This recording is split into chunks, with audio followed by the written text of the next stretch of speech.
You know, if you lose a loved one of your own, sometimes when you wake up in the morning, you get that kind of kick in your stomach where you realise this is reality.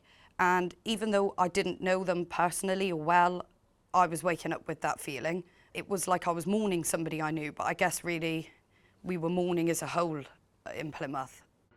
When the news began to break of a serious incident just a short distance away from Hannah's home, it took her a while to believe it was really happening. It was obviously something pretty big. People were out on the streets. Everybody was just walking around frantically, not knowing whether they should be in their homes, whether they should be seeking kind of refuge elsewhere. It all happened incredibly fast, actually. I had lived there for a long time, walked around much of the time on my own, through those very parks, in that very route, and it felt incredibly weird to see what we considered, you know, quite a safe, quiet community all over the headlines.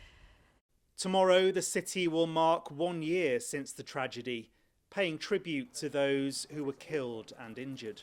Life carries on to a degree, so sometimes you forget things. And I think reflecting on it the last few weeks again, it is still incredibly fresh, and it is still, you know, it's a huge thing for everybody to go through. And I think we do need to be aware to be there for one another still. And I think, yeah, although I do feel differently, I still don't feel any less sad and hurt.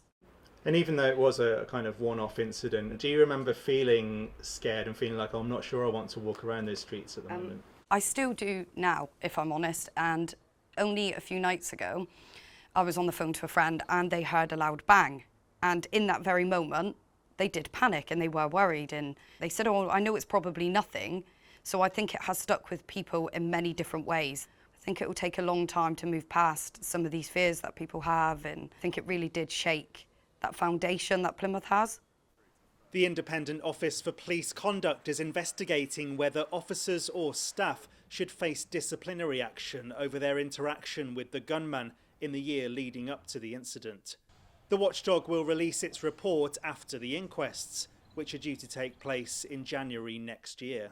To a degree, we're definitely still processing it. I think a lot of people still can't understand how it was allowed to play out in the way that it did. People still have a lot of questions and they are unanswered, and I think it probably will carry on like that for a little while.